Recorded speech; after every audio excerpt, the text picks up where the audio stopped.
So, what we have going on over here is what's known as a CIS job, collision investigation.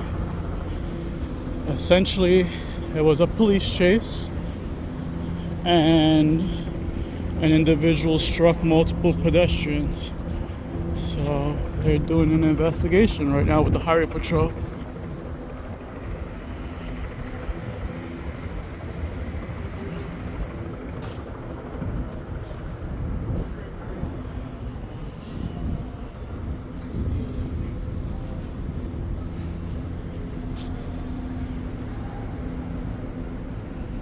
That's the scene of the incident.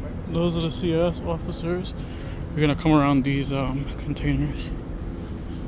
Let's see, get a better view of the incident. And here, look at it. It's all the way against that building, but the whole area is roped off. So essentially, that's what occurred. I'm trying to get around these containers, like mobile offices.